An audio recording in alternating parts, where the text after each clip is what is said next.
Welcome, everyone. My name is Summer Huntington, and I'm here presenting on healing trauma with flow today. I'll be presenting a slideshow, but as you're arriving in the space, I encourage you to get yourself comfortable, mute your screens, make sure you're in a place where you can really focus in, because we're going to be covering a lot of really sensitive content today. And I want to just remind you, if you are somebody who has experienced a form of either big T or little t trauma, self-explanatory there.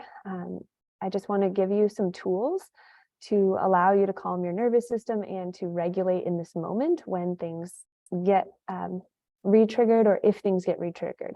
Most of the content that I'll be presenting today is really on the mechanisms behind trauma and how we can use different lifestyle practices to really learn to self-regulate better. But in the event your memory gets jogged and you start to have an experience in your body, this is the trick that we're going to use today, and you can use this elsewhere as well. So I want you to look around the room and identify and say out loud, hopefully all you guys are muted, but say it out loud, you don't need to unmute. Find 3 objects in the room that are red. So go ahead and do it now. So I see everyone together. So I see red flowers, red band, and red soap. And now we're going to look around the room and we're going to identify 3 things that are blue and say it out loud. Blue teapot, blue poster, blue RAD roller ball. And we do that with 4 different colors and we say that out loud. And what it does is it allows us to shift from the somatic experiencing of replaying the trauma to something that's grounded in the here and now. It's a very simple and easy trick. Another thing that you could do would be to find something distracting to do, like rub your hands together or stomp your feet on the ground is another one too. So I'm going to leave it up to you guys in the event that anything comes up with big T or little t trauma where it's feeling like you need to take a break. That's totally welcome here, and I encourage you to do so. And you can use the color trick where you're identifying things in the room. You can rub your hands together while doing it to distract your nervous system from the somatic re-experiencing, or you can stomp your feet. Does that sound good? Everyone cool with those little tricks? All right, let's get into it. I'm going to go into a screen share here. Just give me one moment to get everything queued up, and then you should be able to see the slideshow that I have, and I'm going to go into a full screen as well. Dun, dun, dun. Here we are. I have my other stuff queued up here behind, and I'm going to go into my favorite enter full screen, and hopefully you can still see my face. I'm going to shrink everyone here. Later on in the recording, you'll only be able to see just me, but when we're recording, we might be able to see everyone. So we'll do our best. Oh, technology. All right. Let's see if there's a way to shrink that up. There we go. One moment here. And cool. All right, so healing trauma with flow. This is a presentation that I created because after about 15 years of working with female-bodied folks, male-bodied folks, trans-bodied folks, all different humans, I started to recognize some patterns in the work that I was doing. Started to notice that when people came in to train in my studio, whether it was in a private session or in a group session, that they were processing a lot of emotional feelings and sensations that may have resided in their nervous system that they didn't expect to be processing in the movement session. I used to run a studio that was a private studio where I did a lot of one-on-one work, and I had a lot of tears on those floors, a lot of emotions that were processed because the mind and body are inextricably linked, and we can't separate the two, but we can work with the two synergistically. So this presentation is about some really relevant findings that I hope inspire you to create a trauma-informed practice and an embodied practice. So my name's Summer. Most of you guys know me by now, and I'm a self-proclaimed Soma-naut. So that means I am a geek on embodiment practices. My most recent endeavor is to learn the practice of Butoh, which is a somatic dance form that is from Japan, and it is actually the practice of dying again and again and again. You can look up Butoh, B-U-T-O-H. I'm also really into grounding floor flow practices. I find that when I do grounded practices where I'm literally on the floor, lying on the floor, it's really soothing to the nervous system. So I'm always dabbling in learning, and I'm an embodiment coach, and I help everyday people get empowered to establish a meaningful movement and mindset practice. And I'm also fascinated by the human body mind. Instead of saying body and mind as separate, you'll hear me refer to body mind together. There's actually a book that we read in our teacher training called Body Mind by Kevin Dactyl. I'm fascinated with the body mind, kinesiology, somatics, and flow state as healing modalities. Before we get started, especially if you're watching the replay, I encourage you to get the most out of this. Silence your phones, get a journal and pen, and get body centered. So you can even start with about 5 breaths as I go through these next slides. One hand on heart, one hand on belly. Deep breath in. Relax the shoulders, deep breath out, fogging up glass. And 4 more times on your own. Deep inhale. And deep exhale, especially if you've come from a long work day and your nervous system's in what we call sympathetic. This just simple little breathing of touching hand on heart and touching hand on belly is going to help you to get a little more body centered so that you can tune into the somatic experiencing that's happening in your body. When you don't feel anything, your breath is shallow. That's still somatic feedback. It's just a form of maybe numbness or dysregulation or sometimes disassociation, which we will get into. So feel free to do a couple more breaths. And I tend to talk really fast usually. So today I'm going to actually try really hard to talk super slow because I know that's a lot more calming to the nervous system. So I do have a couple upgrades tomorrow. I'm doing a Q&A with me. It's an hour. So come if you can. If you didn't get the link to that in the option to enroll, just email me, summer@flowshala, and I'll get you the link. I'll make sure you have access to that. And I am creating a Discord for a month. So there's about 65 people or so that registered for this workshop. If you want to stay in touch on my Discord, it's the $22 upgrade. We'll get you access to some other content that might inspire you for the next month. And I'm new to Discord, so disclaimer, it will be an adventure for me, but I don't really like Facebook, so I figured I would try a different platform. So enough about me, let's talk about you. So you right now, have you ever wondered how an embodied and strong movement practice could help you process trauma? Probably why you're here or why you registered. Did you know that there's a difference between big T trauma and little t trauma? Big T trauma can be events that might have happened early in childhood that were pretty impactful. They might have involved violence of some kind or things that were not wanted to the body or the body mind. Forms of abuse are qualified as big T trauma. Little t trauma are more things that are more passive in day-to-day life that maybe like micro traumas. So think of things like a boss being slightly disgruntled to you, or a friend having maybe more of like a unhealthy relationship, or just little micro traumas that don't have such an acute impact on the body mind, but are still considered, they fall in the category of trauma. So I encourage you, when you're thinking about big T or little t trauma, let's not go into reliving that. Instead, let's just call it something like an inanimate object. You can call it apple, you can call it Kleenex box, which I have right in front of me. Reliving the whole story isn't as helpful in this form of embodied practice. We just want to identify how it's impacting the nervous system and how we're proactively using different tools to learn self-regulation, because we cannot change the past. Big T trauma, there might be many big T traumas that have happened in your life, but this is an opportunity to really build a bigger, more solid toolbox and know that there are many practices that I would like to share with you, and some pretty innovative ones that we've been pioneering here at FlowShala as well. So you might have research trauma and you want to understand how to regulate better. You might be curious about different types of nervous system arousal and how they imprint on the body. Or maybe you haven't researched this stuff a whole lot and you're ready to start taking an informed approach to healing trauma.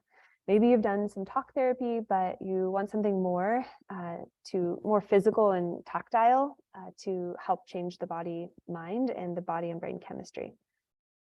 So you right now, your body and nervous system has been through a lot over the past 2+ years of pandemic. You know you need something different to rebalance and recalibrate. And you really want to start overcoming this big T or little t trauma so that you can start having energy again and feeling empowered. Go on to our next slide here. So does this sound like you? You might have tried some yoga classes, you've tried lifting weights, but you want something more embodied. You want to focus on mobility and strength while training mindset. That's actually the program that I developed, is training an empowered mindset while training with ancient weaponry. You guys might have heard of it, Mace, Vinyasa. You know you need more tools to process trauma, and you're ready to take actions safely. I'm going to key in on that safely. If anyone feels like they are losing their calm and curious in this workshop, so I like to think of remaining calm and curious is kind of a calibration for, can I stay focused and have attention?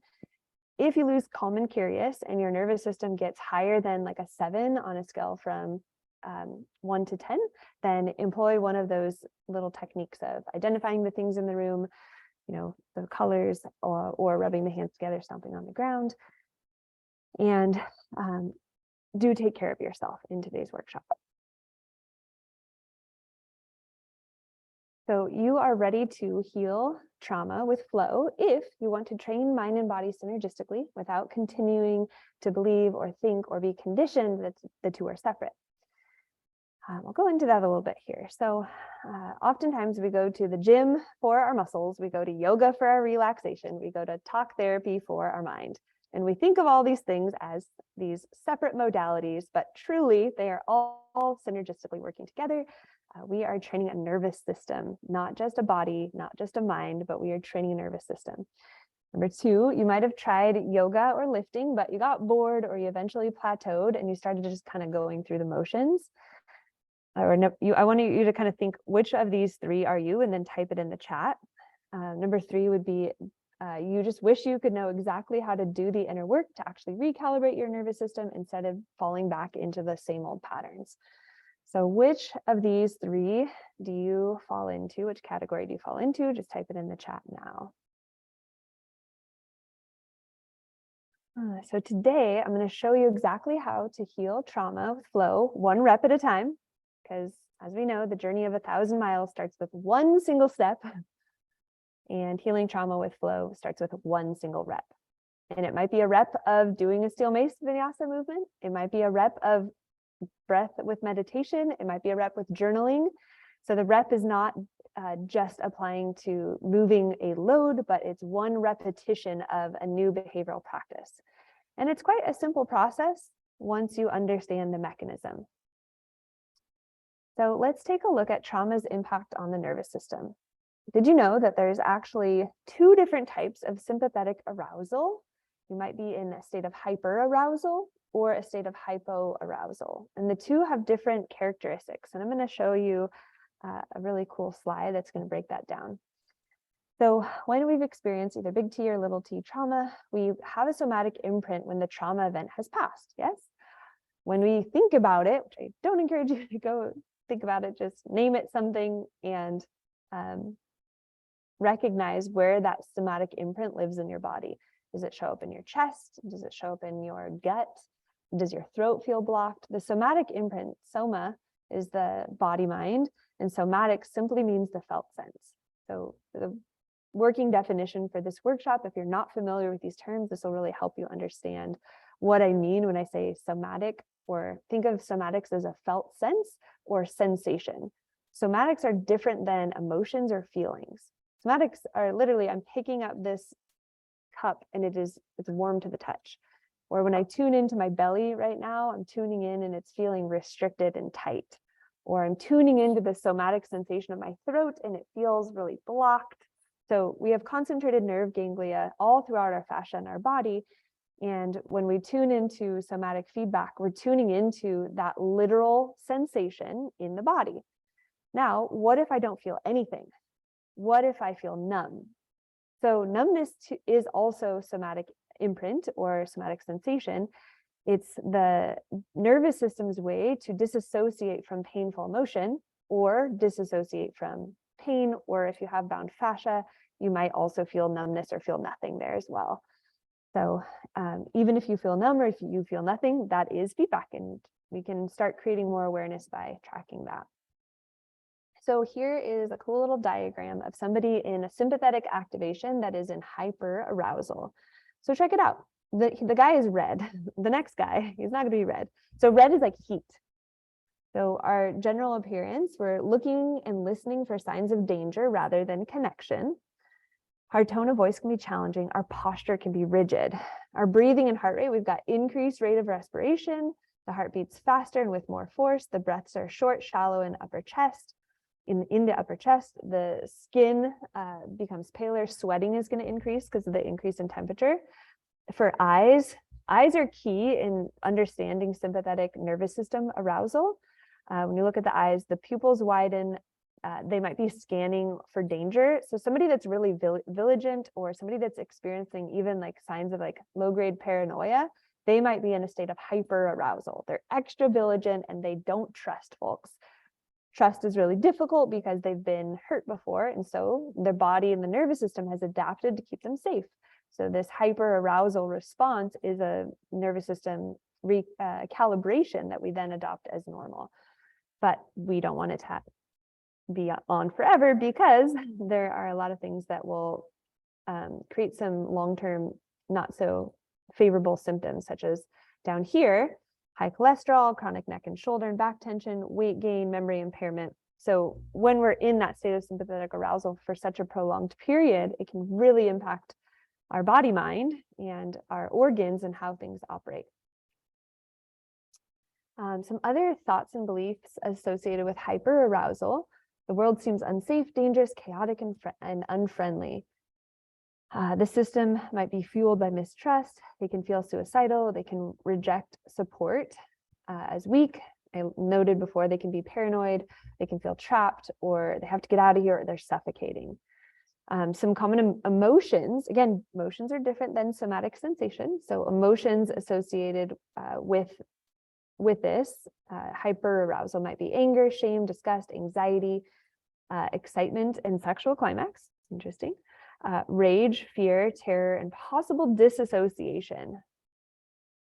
I'm going to have Connie. Connie, would you mind just muting your video for me just so that I can focus on that? Thank you so much. Connie, cool. Everyone just go ahead and mute your video, because it will show up on your slides if you're kind of hanging out and doing stuff. It won't show on the recording later, but it's a little distracting for me now. So our next slide here, hypoarousal. So notice this person's blue. So this person has a lower body temperature, and it's still a form of sympathetic arousal, but it's slightly different than the first one. So this is a lot more associated with disassociations, a flat, unresponsive face. That's due to the polyvagal nerve network, and our human mind and human body are hardwired to connect through the eyes and the face and the throat. So I have a really big cadence and a big kind of scale in how my voice goes. I'm constantly using inflections and different tones, and I'm constantly trying to make eye contact with folks. And I see this a lot in people that are in a state of hypoarousal, not able to make eye contact or sustain eye contact, and having a flat, unresponsive face. Collapsed posture, lack of energy, frozen, lack of speech. That's one I see a lot. In extremis, they might be even experiencing fainting because they're not getting enough blood flow. Communication, they might not hear words. They might not hear tone of voice, often can't see faces, maybe able to hear and see, but unable to respond. Skin may feel dry, pupils may be smaller. So different than before, it was wider, right? With a hyper arousal, now we're getting more small. Eyelids may be heavy and appear vacant. And then the long-term symptoms here: problems with memory, stomach problems, depression, chronic fatigue, fibromyalgia, type 2 diabetes, weight gain. Emotions associated with hypoarousal are grief, sadness, shame, disgust, hopelessness, despair. And then the thoughts and beliefs are fear of displeasing others. So that might be associated with people pleasing. Feels isolated and abandoned or lonely. sense of fogginess, feels too tired to think or act, and the sense of going through the motions or feeling robotic. So in learning about how trauma impacts the nervous system, I found this really, really fascinating, that there's not just parasympathetic and sympathetic arousal. There's actually different levels and different grades. So hopefully that is valuable to you, and it helps you distinguish when you go into a form of sympathetic nervous system arousal, that you know which one you're in, and you can bring yourself out a lot quicker. Next slide. And then here's the yellow person. This is somebody that is in more of a state of parasympathetic nervous system. They might be happy, active, interested, muscles are relaxed, healthy heart, breathing is easy. They feel connected to others, themselves, and the world around them. The world feels safe, fun, and peaceful. They feel able to live, laugh, and love, and make and follow through with plans. So again, these are all markers for somebody that is in a regular state of parasympathetic arousal and not constantly living in a state of fight or flight. So I'm a biomechanist and kinesiologist by trade, and so my job is to look at how these somatic imprints from trauma then transition and translate into posture. So I've jotted down a few things that are common in our joints, in our muscular anatomy, that are associated with long-term chronic stress, or being in a fight or flight, or having some unresolved trauma in the nervous system. So note, these can also stem from your occupation. You know, if you're spending a lot of time at the computer, or you have asymmetries in the body from sports, these are not just strictly from trauma, but these are postural deviations that might be over time, might come from traumatic events, but also a combination of other occupational things too. So our neck might be forward or slightly rotated. Our eyes might be over vigilant. Our shoulders collapsed and rounded forward. So I think of like the classic stress response as being like a human cashew. So tail tucked under, shoulders rounded forward, pelvis kind of scooped forward. You can read all of these here. Knees might be knock-kneed, bow-legged, or locked out. Ankles might be weak, not having a good sense or relationship with the ground, constantly rolling the ankles, etc. So I'm sure you guys are all ready to learn how to recalibrate your body and mind with flow. And I'm going to keep it simple today, because sometimes my presentations can get a little overwhelming because there's just so much to share and we only have 90 minutes, but I want you to walk away with a better understanding of the mechanism and my 3-part framework for healing trauma with flow. So let's get right into it. Part 1, the biggest and most important tool that I can give you is to practice your regulation skills often. Now, we often default to saying self-regulation, like self-regulation is the only type of regulation. But did you know that there are actually 4 types of regulation? Self is only one of them. We're going to go through all 4. So please write these things down. So self-regulation, some examples might be breath work. So it's you administering some form of a self-care practice, or something that's changing your own body chemistry, and you're administering it yourself and you need no one else to do it.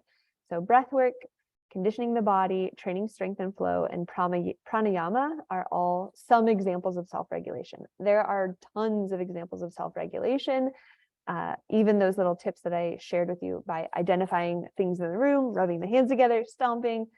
These are all things that you can do to self-regulate. Co-regulation is when you're working with somebody else. So working with a somatics and or flow coach, which we have several here at Flowshala that are trained in helping you learn and practice more regulation tools. Working with a somatic therapist would also be a form of co-regulation, because you're working with that person and you're exchanging ideas and they're observing you and giving you immediate feedback. I personally found this really beneficial working with a somatic therapist, Scott Nichols, who I actually was fortunate to film him on my Embodying Flow course, which I'll talk about later on. But I've learned some really valuable techniques with working with the eyes, the mouth, the breath, and sound. Other co-regulation examples: human touch, hugs, cuddling. If you've ever had a really hard day and you just want to hug your family member, and as a form of co-regulation, you immediately feel that like serotonin and dopamine release. That's because your body's you're co-regulating, your body mind is co-regulating. An emotional support animal can also be a form of co-regulation. If you're a cat person or a dog person, they can really help you self-regulate as well. Co-regulation is not emotionally dumping on a friend or a family member. That's not co-regulation. That is something different. That is sometimes a practice that can help people temporarily feel like they have shared vulnerability, but it's not true co-regulation. There's not like a give and take exchange there. And it's not resharing trauma stories. Again, that might, both of those things might lead us to more sympathetic arousal, the hypo and the hyper arousal. So therefore they, by definition, can't be regulating because they're actually doing the opposite. And they might be causing us to relive those traumatic events and not be so healthy for the nervous system. All right, we're going to keep moving through. Other forms of regulation. Welcome to those just popping in. Make sure to mute yourselves, please. So we have nature regulation and community regulation. So just being in nature by default is going to help you feel more regulated in your nervous system. Nature walks and stretching the eyes, especially if you spend a lot of time on a computer, which I know we all do nowadays. Kayaking on the water, being in touch with some element, whether it's like snowboarding or water, mountains, whatever your element is, get out there in nature, and that's going to be a very large dose of regulation. Hiking uphill, anything to get the heart rate up and be in nature and just being in touch with the ground and different surfaces can be really beneficial for regulation. Walking the dog, that's like a cross between co-regulation and nature regulation. And then community regulation. So community simply means that you're spending time with others, but you got to limit this and actually make eye contact. So I challenge you the next time you're in an environment where you can practice community regulation, maintain eye contact, speak slower, watch their mouth, hold gaze. I know it might seem a little weird at first because people are not used to that, but that is the benefit of community regulation happens when you actually can connect through the eyes and through the mouth, like visualizing and seeing the mouth. Training in a group, so in person or online, we have a community of FlowShala members that train pretty actively here at the virtual studio. And I always feel when I've stepped into a virtual training environment, I feel like I get to know those people. I create relationships with those people. I see the same people again and again. So I do feel that you can create community regulation in different cohorts, especially with Steel Mace Vinyasa and the FlowShala, because we're all training with a similar purpose, and we know we're all training with the Mace as well. And then potlucks and group meals, spending time eating together and sharing meals together is a great form of community regulation. Community regulation is not just being in a huge crowd, right? Because you're not having that same effect of making eye contact, having conversations, talking slowly, connecting. And it's not sitting alone in a coffee shop, even though you're surrounded by the workers and some other people over there on their laptops. Just because you're surrounded by people does not mean that you're actually utilizing community regulation as a self-regulation tactic or a regulation skill. All right, so part two, how you can drastically change your body chemistry and decrease pain that might be associated with trauma. So here are some old myths. Let me move my screen over here. So some old myths. I must get sore and push myself to make any gains in strength. Myth number two, if I'm on my monthly cycle, I should just push through it and keep training. No. My hormones, thyroid, autoimmune disease, etc., are out of balance, and there's not much I can do about it. So when you understand how to train flow, you'll start to understand that you can train recovery and keep your discomfort lower than a 4 on a pain scale of 1 to 10.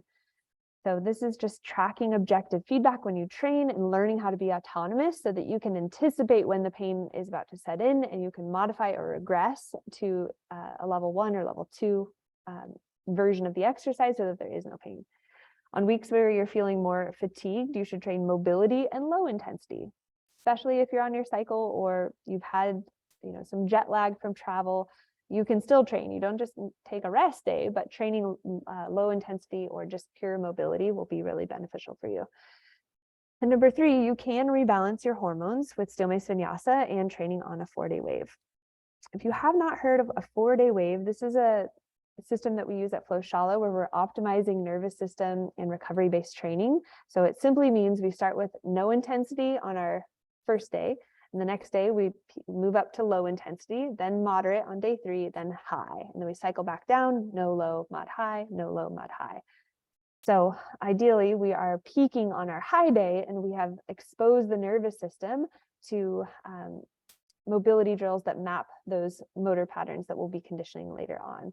So the theory here is that we're not just going straight into a mod or high with no prep, but we're priming the nervous system through moving through the patterns, synchronizing movement with breath, and mobilizing the tissues so that when we're moving into a moderate or high intensity day, which simply mean we're training at 70 to 80% of heart rate max, using specific HIIT protocols, or 80 to 85% of heart rate max for a high day. This is the brief version of a 4-day wave. But what this does is it allows us to compound the training effects. So when I pair my mod and high days together in a clump of 2 or even 3, I might go like mod high, and I follow it with recovery. This is the best way that we found to train the nervous system to be in recovery. So recovery meaning we have a large dose of cortisol and adrenaline coursing through our body at any given time because we spend a lot of time in fight or flight. Anytime we answer an email, we have a moment of sympathetic nervous system arousal. So that compounds over the course of a day, 24 hours, course of a week. So we need to start using our training modality as a way to actually digest the stress response of the cortisol and adrenaline. So digest it, meaning metabolize it, burn it off, and increase serotonin and dopamine so that we can start recalibrating to this new norm of having less cortisol and adrenaline cycling through the system. Okay. Part number 3, how to integrate movement and mindset work into your lifestyle, even if you think you don't have time. Because if you think you don't have time, you're probably right. But if you believe that you can make time, you can change that self-limiting belief. Because everyone, when they first get started, they have to kind of reorganize things, and time management is the biggest thing that we coach here at Flowshala. You'd think it would be like the Steel Mace stuff, but it's organizing the schedule is truly the most challenging task for us as coaches. So some myths around integrating movement and mindset into your lifestyle, even when you think you don't have time. So a myth is a common one: hiring a coach is going to solve my issues of motivation. Myth number 2, I don't have any time to train or start a new program. Myth number 3, if I miss a workout or fall off track, then I failed and I may as well quit. The truth is, your intrinsic motivation is your number 1 most important reason for showing up. And we need to cultivate a deep understanding of our intrinsic motivation to allow us to keep showing up. Nice thing about training flow state is the more you get into flow practice and flow state training, it becomes intrinsically rewarding because of the chemical cocktail that you're creating when you get into flow state and increase serotonin and dopamine, and you start getting into that hyper-focused state of mind. So I'll touch a little bit on flow here because I think it's really important that we understand that our brain waves are not always in flow state. We can actually map our brain waves by sticking electrodes on our head in a lab if we wanted to, and we can see that we spend the majority of our day in our front brain. We spend the majority of our day in what's called beta brainwave state, which is highly correlated to stress, anxiety, and depression. So when we're in our front brain, that's where our inner critic is turned online, and we can literally see like different parts of our brain are lit up when we're looking at those electrodes. So when we're in our front brain, we might be having some negative self-talk, or we're just kind of going through the motions, and it's a survival tactic. Like when you're driving, you're not in a flow state, you're in a beta brainwave state. We're just doing the task and it's on autopilot. So flow state is actually a higher brainwave frequency. It's more associated with gamma brainwaves or gamma waves. And this higher frequency allows us to see a myriad of options in front of us and to be able to select the best one really quickly and with ease. And being in a state of flow makes us sense spontaneous joy, control of our surroundings, the ability to let go of self-confidence, or not self-confidence, self-judgment, and tap into more self-confidence. So being in a state of flow, action and awareness merge, and you just feel this like synergy of your body moving through space. Time might speed up or slow down. So let training flow allow you to start developing a deeper intrinsic motivation for showing up. Don't rely on extrinsic motivation as hiring a coach and expecting them to do it for you, because it's deep down within you. Number 2, truth, you do make time for the things that are important to you. So whether or not you think you have time, there's 24 hours in every day, and you have time to do the things that you're doing, and you're choosing to do the things that you're doing, whether you're conscious of it or not. You might be spending unwanted time surfing the web or being on Instagram or social media. You might be going to bed with a phone in your hand for 2 hours prior to bed every night. You might be waking up and spending 2 hours in bed with a phone or an hour in bed with a phone. We really have this strong addiction to cell phones right now. And so I encourage you, if you think that you don't have time to train, the workouts are truly at your fingertips. They live on the device. So just switching things up a little bit and finding an hour a day, 3 to 4 times a week, can absolutely change your life. And you're not a bad person if you don't do every single prescribed workout or every single habit. You're going to fall off track. Things ebb and flow, but the most important thing is that we always meet ourselves where we're at, get back on track, and continue to put effort into creating an embodied practice. So the embodying flow process, part 1, we've got our self-regulation skills, which we went through. Part 2, drastically changing your body chemistry and decreasing pain. So training on a 4-day wave, optimizing that no low mod high. And then part 3, how to integrate movement and mindset work into your lifestyle, even if you think you don't have time. So I challenge you to commit to developing new regulation skills, start training on a 4-day wave with Mace Vinyasa and embodying flow, and learning time management skills, and learning more about somatics and how the mind and body are inextricably linked, and how every time you get on the mat to practice with the steel mace, you have an opportunity to reorganize the nervous system so that the somatic response you might be experiencing or have experienced in the past, you can start to shift that. You can give it space, you can give it breath, and you can process big T, little t trauma that has embedded itself into the nervous system by ramping up your own relationship to somatics in the felt sense. So how did I arrive at this work? This is a picture of some students of mine in Spain. So I taught overseas for about 7 years, and I founded a system called Kinesiolyoga, which later on I renamed it Kinesiolyoga. And I've seen this work transform people's lives in a very short amount of time.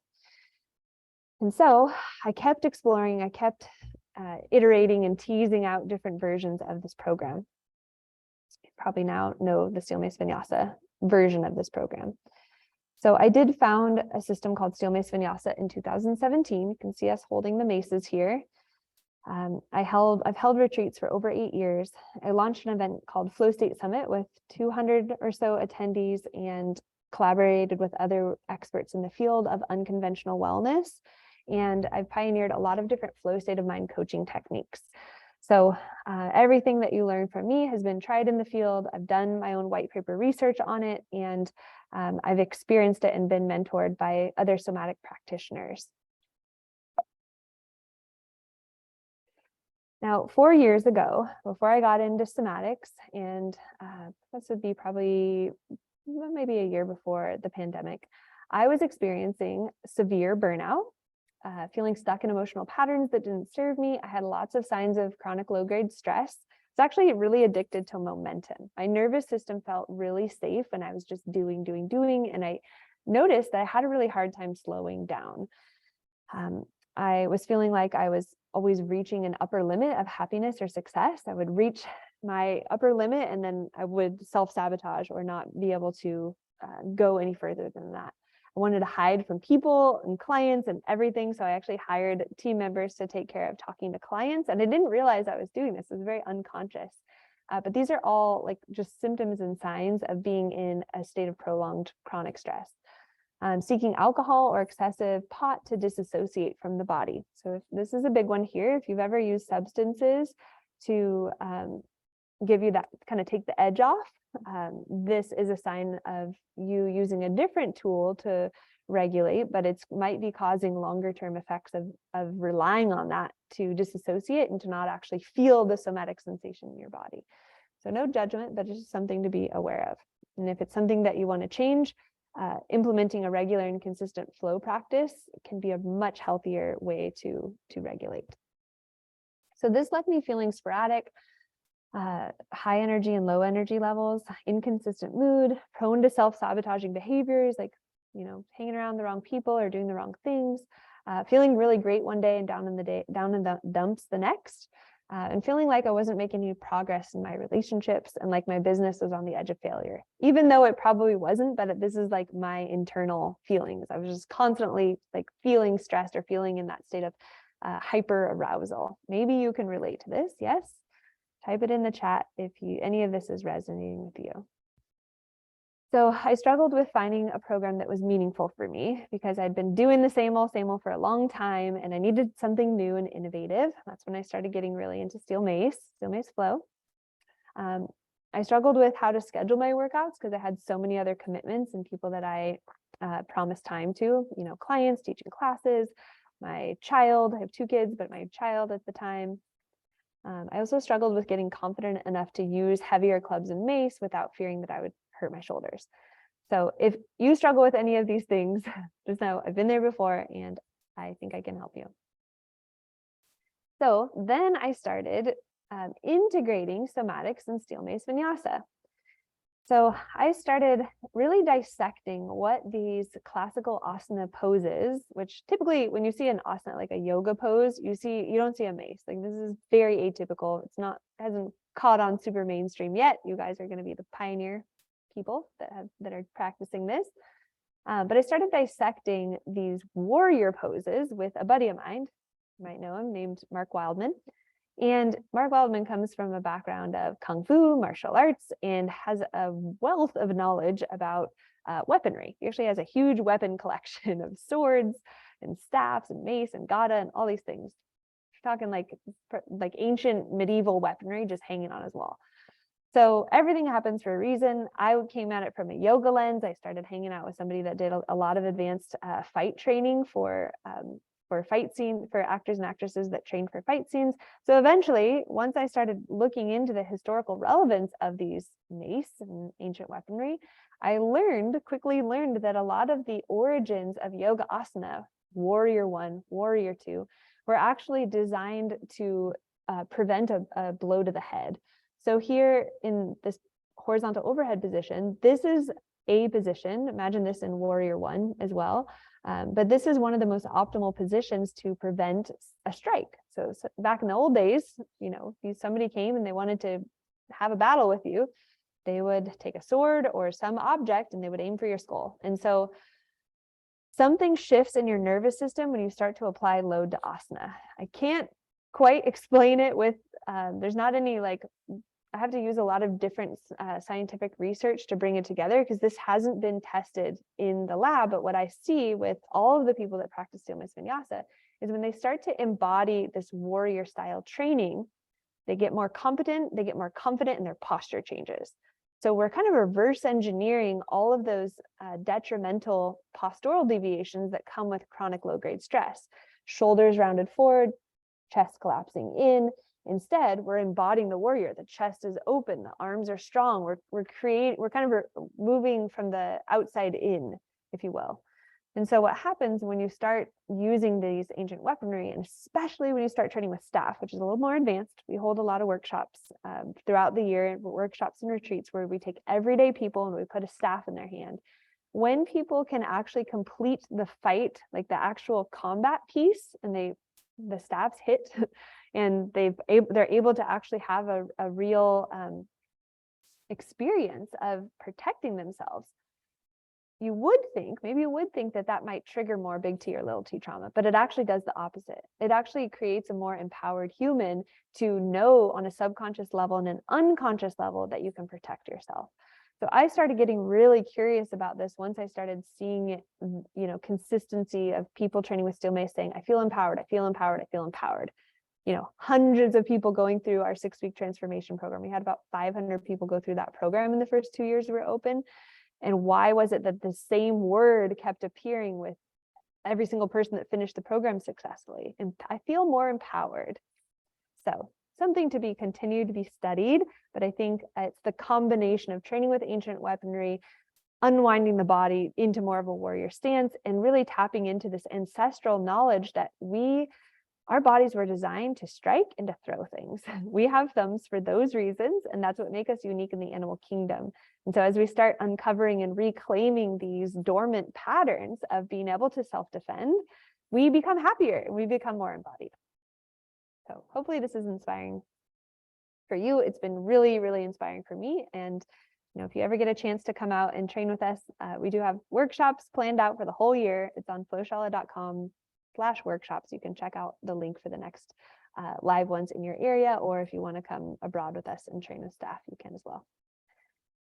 So how we think impacts how we feel, and it absolutely influences, or sorry, how we think impacts how we feel, and how we feel influences how we think. So the two are interconnected. So we want to be working both edges when we're trying to create an embodied practice. Next slide. So I started teaching about somatics in flow by creating a really oversimplified system. Some of the authors that I read were Stephen Porges' Polyvagal Nerve Network. You can read, there's a big, dense textbook if you're into that. Peter Levine is also one of the leading researchers for somatics and understanding the nervous system and in fight or flight. And then my somatic therapist, Scott Nichols, directed me to Wilhelm Reich, who was the founder of somatic therapy. And so I spent about 2.5 years working with him pretty regularly and doing a lot of research on these methods. And combining that with my knowledge on yoga and training with the ancient weaponry, I just wanted to break it down in a really simple way. So we call it the 3 Ps: patterns, posture, and power. So if you have an emotional pattern, not a physical pattern, an emotional pattern that has imprinted on your nervous system to keep you safe, for example, people pleasing, procrastination, fear of not having enough, fear of scarcity mindset, these are all emotional patterns that we adopt from instances of big T or little t trauma. There are many different unfavorable patterns, but for the sake of this today, I just want you to think of one pattern that you have. It could be procrastination, it could be people pleasing, it could be having poor boundaries with people, or having poor boundaries with clients. It could be urgency is another one, like doing something really fast. It kind of falls in there with people pleasing.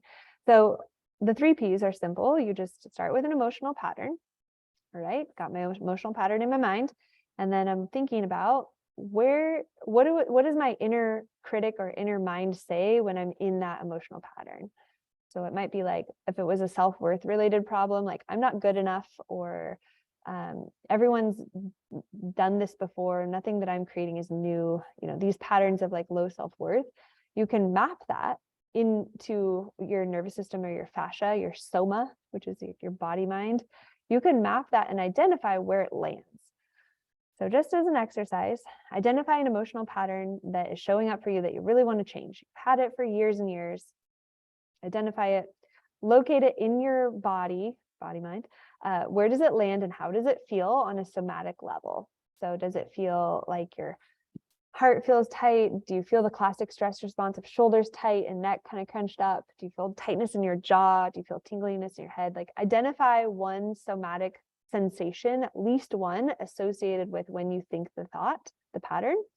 And again, this is separate from trauma. The pattern has resulted from the traumatic event, and now we've created an emotional pattern as the nervous system has adapted to that.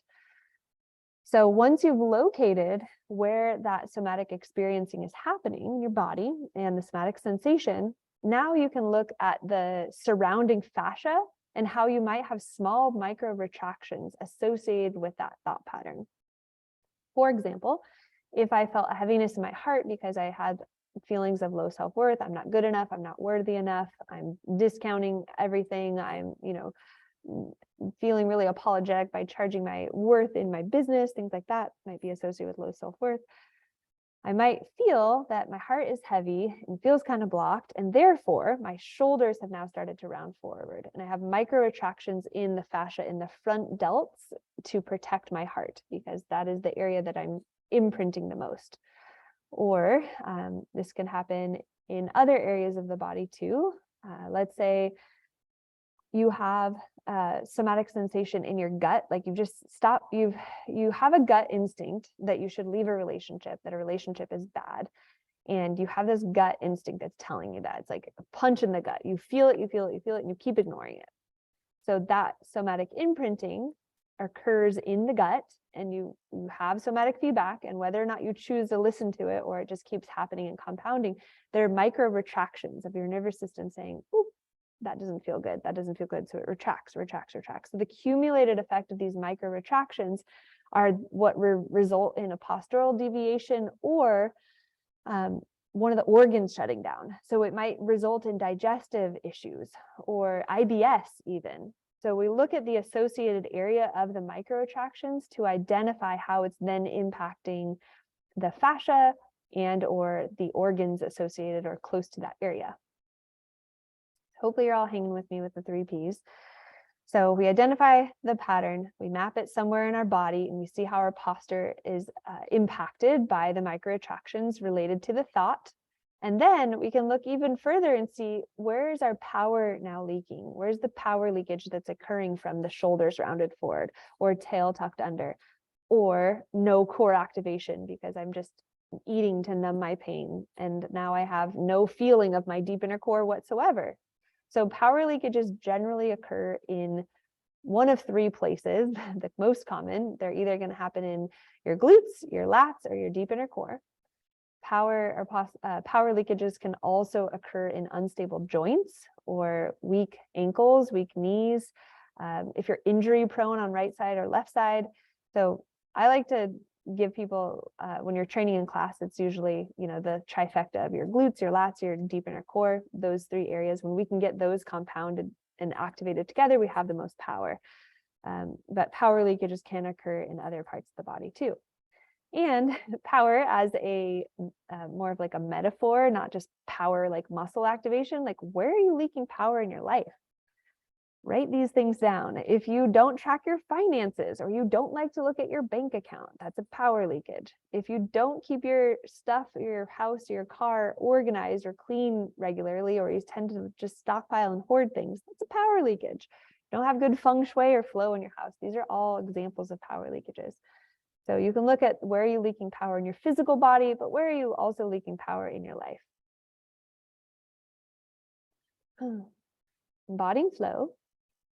So once I started practicing with more intention on my mat, meaning every time I stepped on my mat, I was like, all right, what do I want to shift? How do I want to feel differently? Okay, I'm going to map that in my nervous system for this hour of training. And then I do 4 different sessions a week. And each time I step on my mat, I'm like, all right, consistency, strength, finding my power leakages. I'm going to train within more of a sense of an embodied intentional practice. So once I started doing this, I started creating more boundaries in my personal life, firstly, and choosing the people that I hung out with more intentionally. Got Mark over here. I started making more money than I ever had because I was attracting yes clients who energize me versus drain me, and putting boundaries up and not just saying yes to every single person that walked into the studio. We actually raised our prices too to differentiate from the people that just came in and wanted to passively go through a yoga class. We choose a higher price point because we value movement coaching and movement education. We'd rather have smaller classes with people that are dedicated to personal growth than have a bunch of random people showing up and just trying to get, the cheapest yoga class in town. So these little internal shifts allowed us to attract a really awesome crew of people that were dedicated to personal growth. And this all started with my internal shifts of recalibrating my own nervous system. So I could finally sense when I was in fight or flight mode, and I had the tools to self-regulate. When I started coaching this to my clients, the results were pretty profound. And the first cohort that I started coaching this on, teaching people the 3 Ps, was my teacher training cohort. And so I would do an intake with them. So I've tested this on about 25 teachers in training that had most of them had a pretty high level of understanding of the nervous system, but still had no idea what somatics was. It was pretty wild to try to explain somatics to people that had been, owning a yoga studio or had been personal training for 10 years, and they didn't get it at first. So I'll try to break it down as much as I can.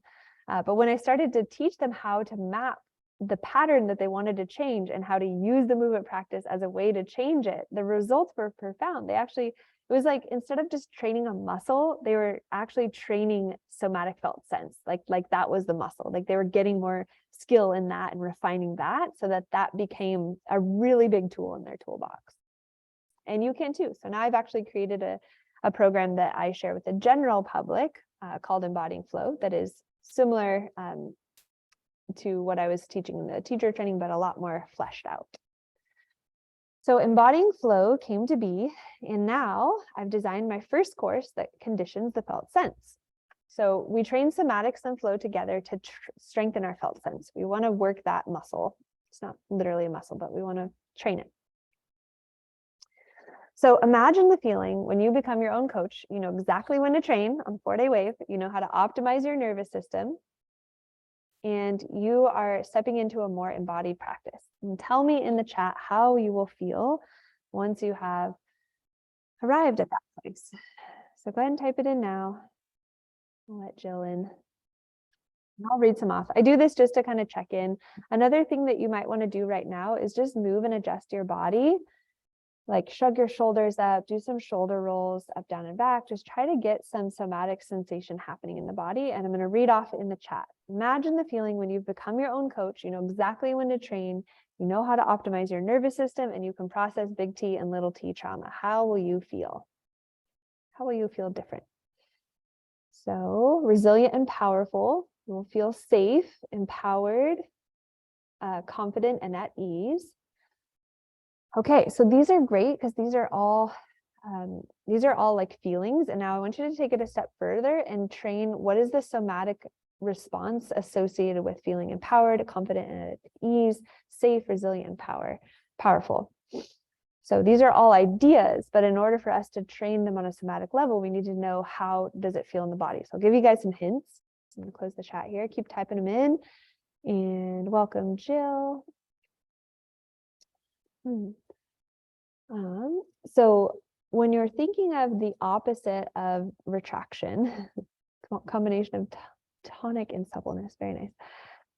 Standing tall, shoulders back, cool, that's mechanics. So when we're thinking of the opposite of micro retraction, it's generally something that feels expansive and like floating and light versus heavy retraction, closed off or blocked.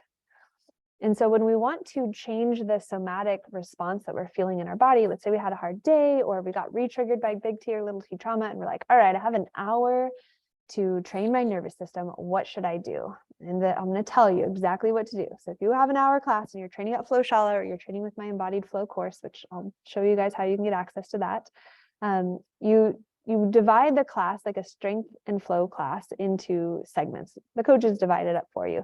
So we have the prime segment, which is all of our joint mobility and asana, and it's parasympathetic nervous system. It's like just the yoga piece.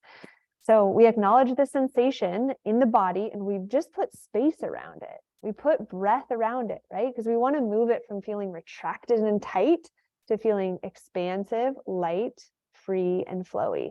So in that 20 minutes, we're intentionally mapping, all right, my heart feels really heavy, my gut feels really yucky, or there's like a big weight in my stomach. How am I going to tune into that somatic feedback and just put breath around it? That's your only task for the first 20 minutes of a practice. So when we move to the second phase of practice, now we got Mace in our hands. Now we get to start training like a warrior, like these guys. So in the conditioning round, when you're introduced to new exercises, new skills, it distracts you, just like I had you do when you looked around the room and you named off all these objects and you rubbed your hands together and you stomped your feet on the floor. It's like when you put a mace in someone's hand, they're not thinking about big T, little t trauma. They're thinking about how to not drop that mace on their toe. That's the biggest thing that you want to do, is stay safe, right? So you've got this novel tool, but of course, over time, it becomes less novel. It becomes this like symbol of you training your inner warrior. So in your second phase of practice, if we look at a 60-minute class, now we're in phase 30-minute phase of conditioning. This is where you get to empower the warrior. So every repetition of an uppercut lunge or a lateral lunge, or you're moving the mace through space, becomes an opportunity for you to re-imprint the new somatic sensation that you want to feel. You want to feel empowered, you want to feel strong. And so you map that with just a simple mantra that's the opposite of what the old story is that that you've been telling yourself for a lot of years. So we have to condition the body mind. This is where healing trauma with flow, 1 rep at a time, comes in. Every rep, uppercut lunge, I'm worthy. I am stable. I am worthy. I'm stable. You have to imprint it into your body until it becomes the new normal. Because on an unconscious level and subconscious level, you're telling the old story again and again, whether or not you recognize it. And by training the body mind with the mace, you have an opportunity, if you choose it, to tell a new story and to map that with empowering movement.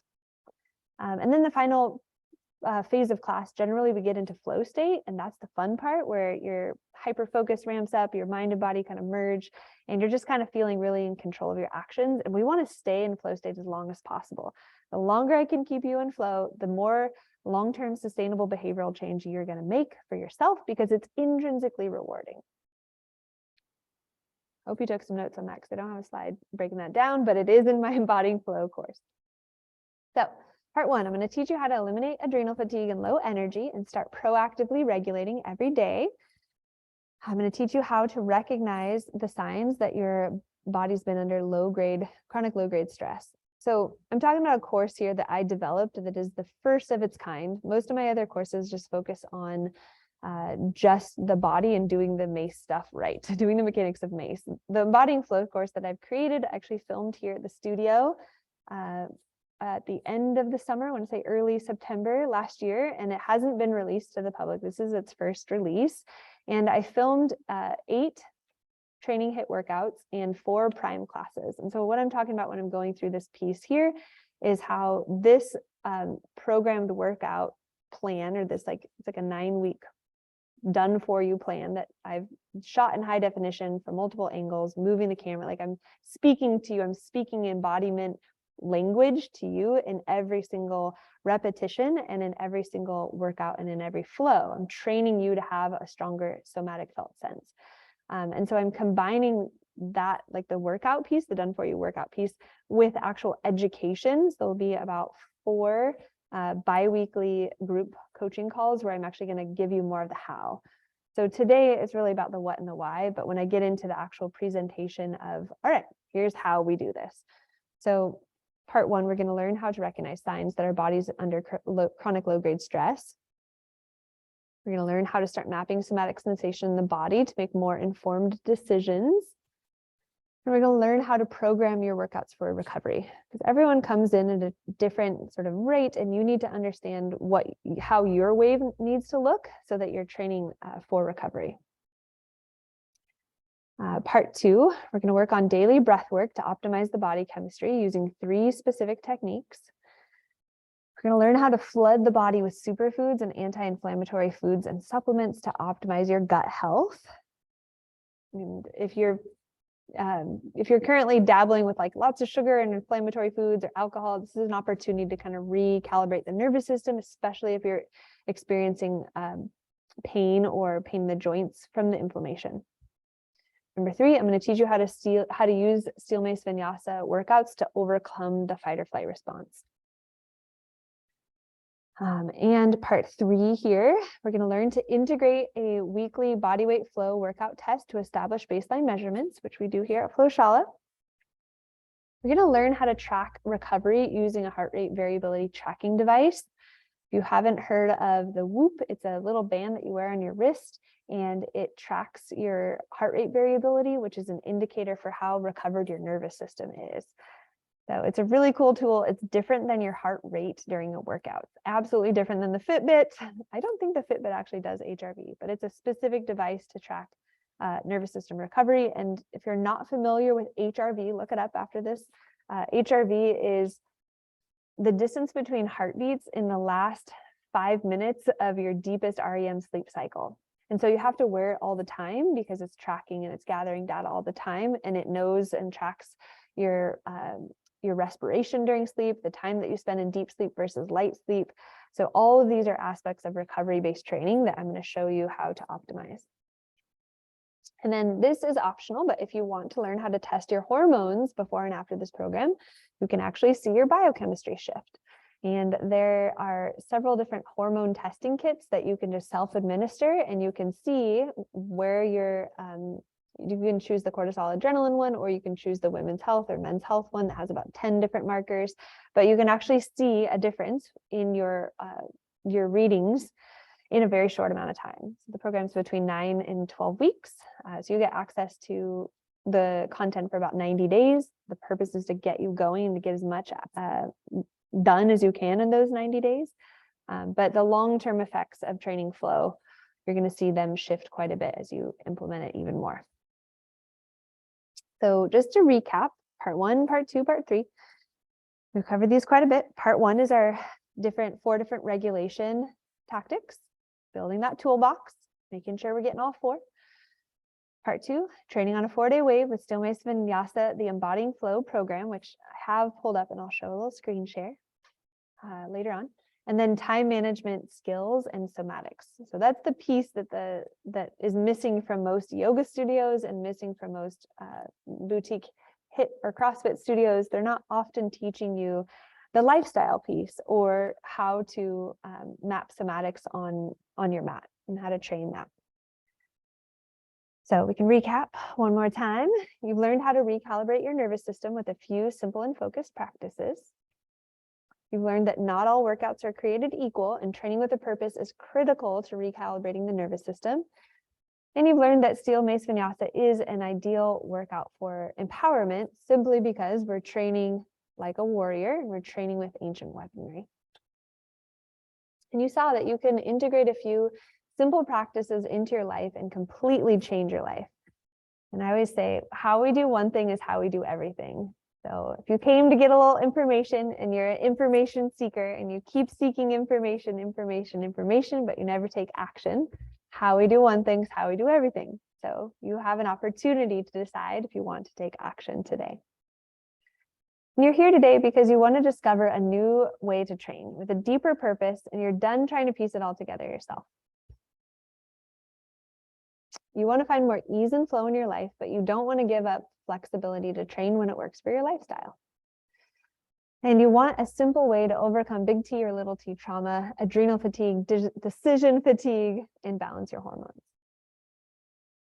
So you might be ready to make a change if you felt tired, depleted, or exhausted before, or if you've had your thoughts get stuck in a loop and you don't know what to do, and you're ready to make a shift with more ease. So now is your time to step into Embody Flow. It's your time to recalibrate your nervous system. And I love these little pictures of us in our muscle suits because they're just pretty cool. Those are not photoshopped on, those are actually muscle suits. So it's time for you to stop these actions for good. It's time for you to stop sporadic yoga or fitness programs. It's time to release guilt for lack of follow through, and it's time for you to stop feeling disempowered. It's your time to feel empowered by your knowledge about flow state training and truly embodying this practice. It's your time to do this with a proven step-by-step system.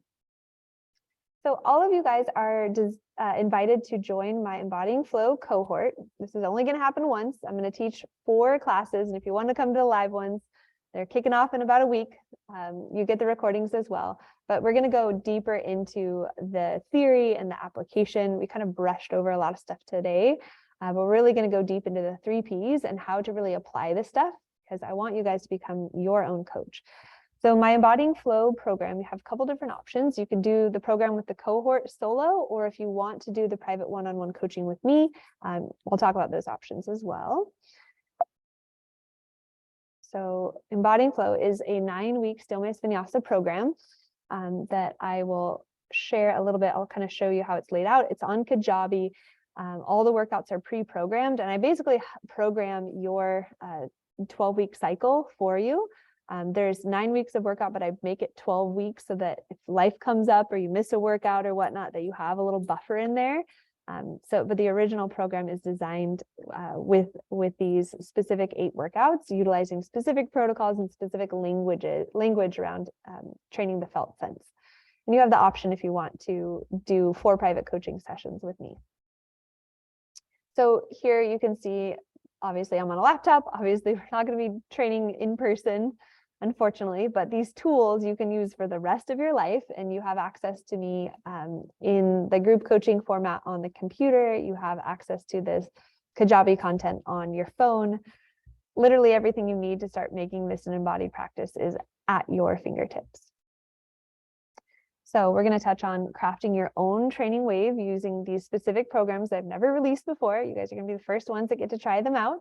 We're going to learn how to schedule your low intensity days and schedule your mod high days with specific prime training programs that are just body weight only, yoga only.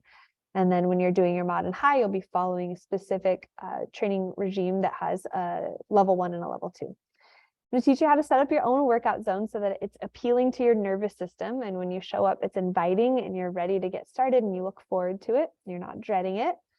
I'm going to teach you how to optimize your sleep and hydration so that you can also have the other aspects of recovery on lockdown. So weeks 1 through 2, we're going to learn how to flood the body with superfoods. We're going to experiment with some hydrotherapy practices like cold plunging and sauna, depending on what you have access to. If you're interested in peri-steaming as well, I have a lot of knowledge on that. And that's an ancient practice that I've brought into the Flow Studio for optimizing women's health. And we're going to get into deep flow and somatic informed practices. So we must learn the language of movement first, right? Teach a man to fish, they can fish for a lifetime. So my goal is to teach you the language of movement and the language of flow so that you can become your own coach. I want you to master self-regulation and somatic inquiry. Oopsie. And then we have a few fast action bonuses. So if you get into this cohort, which again, it's only happening one time, but if you get in by the time it starts, which is next week, so sooner the better, you're going to get a 90-minute private or semi-private group class with our cohort, and I'll film it if you can't come. You're going to get access to the on-demand digital nomad library, and there's a ton of content on there, so you'll get 3 months of access to that. And you're going to get with a cohort of really like-minded people. So you're invited to join. And I like this little map because it kind of shows like weeks 1 through 3, it's a lot of thinking. Chaos is just a string of unfamiliar events. So if you experience overwhelm when you get a new course, it's because it's unfamiliar. Of course, you're going to feel a little bit overwhelmed. Of course, it feels a little chaotic because it's a string of unfamiliar events. We have to expose ourselves to it repetition before when it becomes familiar, then it will feel less chaotic. So we're in the brain and in the head our first 3 weeks. Then we start to get into the body, and then weeks 7 through 9, that's when we really start to get into the body mind together.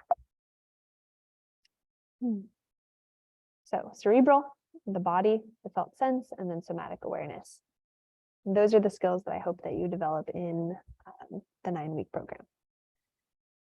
So you'll see in our time together that you're going to be increasing your strength, your stamina, your somatic awareness. And these little colors of blue are correlating with like week 1 through 2. So if you go back to the last screen here, think of these weeks 1 through 3, weeks 4 through 6, and weeks 7 through 9. This is a diagram of what I've noticed, just some trends when people are training with flow state and training with the steel mace, and then added in the somatic layer. So they increase their strength, stamina, somatic awareness, mobility, and decrease their stress levels. And what you'll leave with is the language of movement so that you can become your own coach. You'll finally have the missing link to cultivate a practice that integrates somatics and flow so that you can self-regulate better. So what is the investment for the program? So if you want to do the group cohort, you'll get access to the Embodying Flow course, lifetime access to it, and 4 group coaching calls with me in the cohort that are similar to this, where we're presenting on more hard style learning, not soft learning, but more going into the nuts and bolts and the practices and making sure that you have a clear understanding of how to implement. And then you can do the group, cohort, and the privates with me. And this is the price point for that. So it's $1,011, which is comparable to what our 2.5-day training weekend is. But you get lifetime access to the course, or you can do the group with the private with me, and that just adds on roughly $200. And what I'm doing for you is program design. So I'm doing an onboarding call. We're going to go deep into your somatic imprinting and what you want to change and shift. So we'll talk about your specific 3 Ps in a lot of detail. We'll go through full exercise history, injury history, intake, and a functional movement screen. And then after that session, I will program design for you. So this covers the time spent in program design. And I'll be putting your program up either in a hard copy, if you want like a Google document with your program for 9 weeks, with your specific wave with the order of all the workouts and everything. Or you can use the app. I have an app called Trainerize. So if you like the digital version, you can do the digital version too.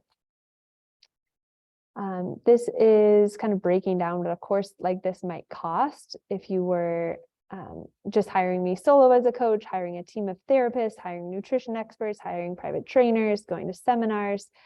This is just a kind of an estimate of what a course like this could cost if you're piecemealing it together in from other places. So the button below will be sent out through email because I'm not going to deal with putting all the different price variations. I actually did make a payment plan option too. So just check your email. Everyone will be getting the follow-up for the option 1 or option 2 and the payment plan option as well. So if this feels like it's too much to do up front, you're welcome to do it in 3 payments where you would just do 1 payment. Think of this as like your monthly cost of training, having me as your coach for the next 3 months. And you'll have access to those materials for life. So it's a pretty sweet deal. So it's your time. I know you might be feeling like, I'm brand new to Steel Mace. Can I join? Yes, I work with a lot of beginners, specialize in working with beginners. So even if you've never practiced Mace, you will still have the opportunity to learn. And I'll tell you exactly what equipment to get. And yes, you can still start right away, even if you have no equipment. You'll get your equipment ordered, and we give options for using things like wooden dowels or other tools or dumbbells or things like that while your Mace are arriving. So you can absolutely still start straight away. So I encourage you to take a breath, move a little, and adjust your body. And I'm going to ask you this question. If you want to create an embodied practice, what are you willing to get started on right now?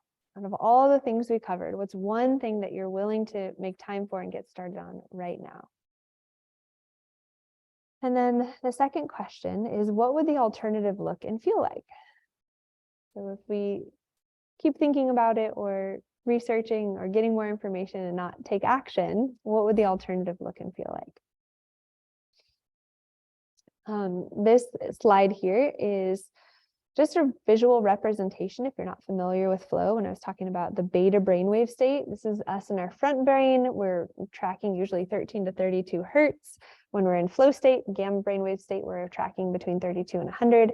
This is going to be more associated with dream state, deep meditation. This is going to be deep dreamless state down here in delta. So when we're in a state of flow, we experience a state of hyperfocus. We can make complex decisions quickly. We lose timidity and fear of being wrong, and we increase confidence and experience spontaneous joy. So these are some of the markers for being in flow, and this is why training flow can truly help heal trauma 1 rep at a time. And then when you look at flow from a physiological standpoint or physiological lens, we know that when we synchronize our breath with our movement, our motor control increases. We can complete more complex tasks with ease. We can shift gears up and down with ease, and we create a greater adaptation in a shorter amount of time. So flow is a repeatable outcome that we can train.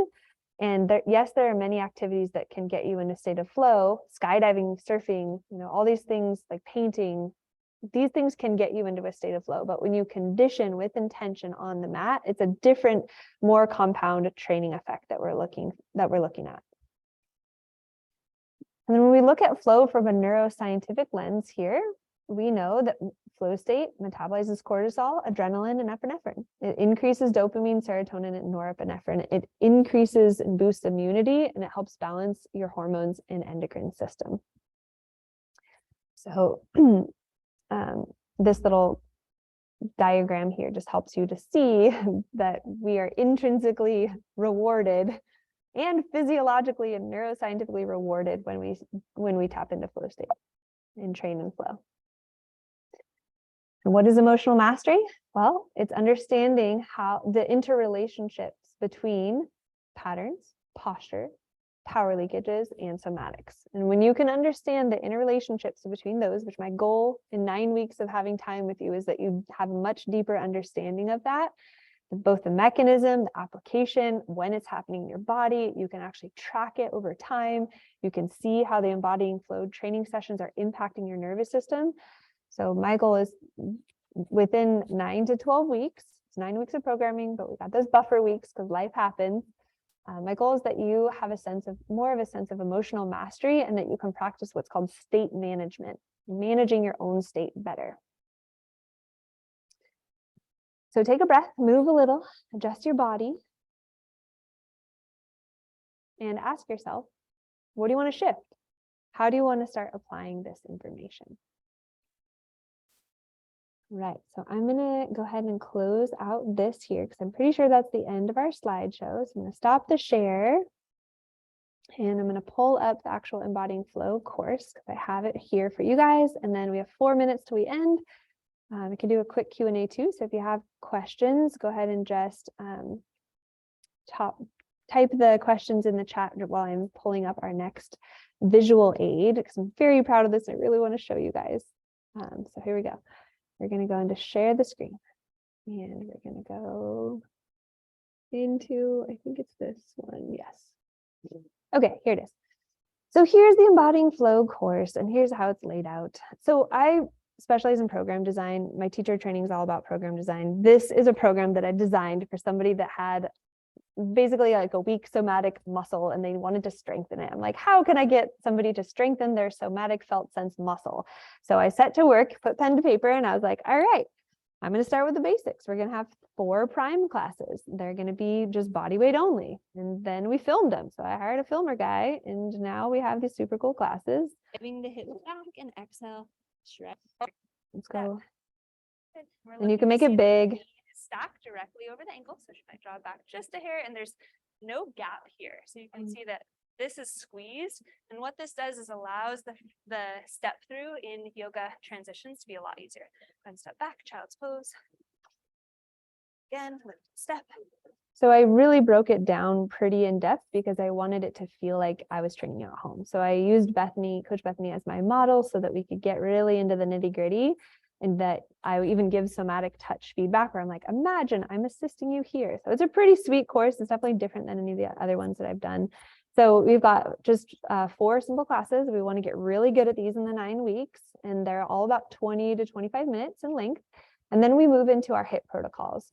So I utilized different protocols because I wanted you to explore our top protocols we use at Flowshala, which are a modem, every minute on the minute, 4x1, Tabata, the 120 of work, 120 seconds work, 30 seconds rest, and then this AMRAP. And so let's just take a peek here and see what it kind of feels like here. So I'm always demoing the level 2, and then Bethany's always the level 1. Feeling deconditioned, or you need to capture your breath, catch your breath as. Notice that quick little transition. Drop swing it, land in heart center, externally rotate as I step back. It's all about time. Okay. So that kind of gives you an idea of like the look and feel of it. And all of the workouts have a learn it round as well. So down here is the learn it round. So every exercise, I break it down and I talk about it. Oops, that was the same one. So that there's no question about how to do it correctly. And so you might even use this on your low mod days. I just want to map it in my nervous system and learn it. And we utilize a lot of AMRAP protocols in this because we're really building strength and endurance, because strength and endurance is what results in empowerment. When you feel strong, you're going to feel empowered. Learn it round with 5 reps of each exercise. Hinge forward and grab your Mace spine intelligent way.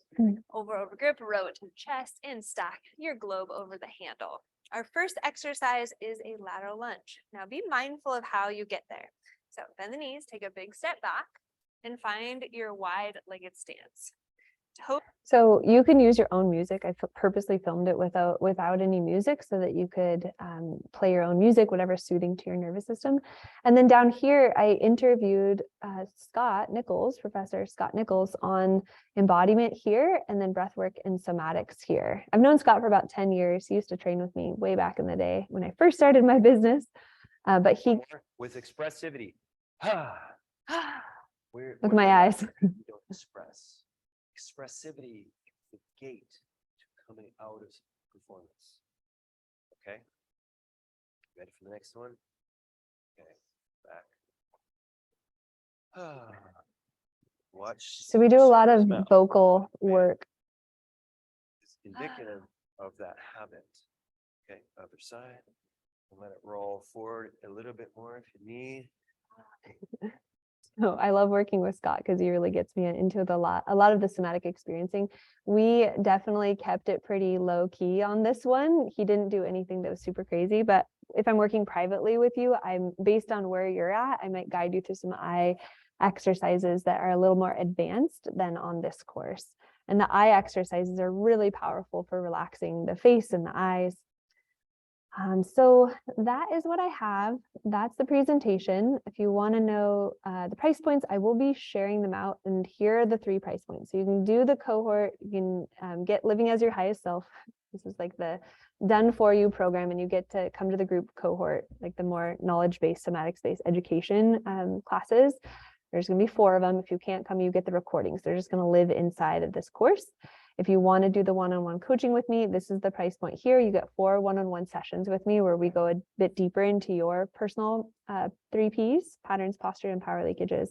And then if you want a variation of the group cohort 1 broken down in the monthly payments, then that is the option there. All right, I'm going to stop the share and open up the floor for some questions. First, I want to thank everyone for showing up. It's been a pleasure and honor to share all of this. I'm going to not record the Q&A piece because I want to do most of our Q&A tomorrow at 12 p.m. Again, if you weren't able to get in, just send me a message somewhere at Flowshala, and I'll make sure that you get the link or the upgrade where you get the Discord and everything like that. So thank you guys all so much for coming, and it's a pleasure and honor to share a lot of this information. Thank you again.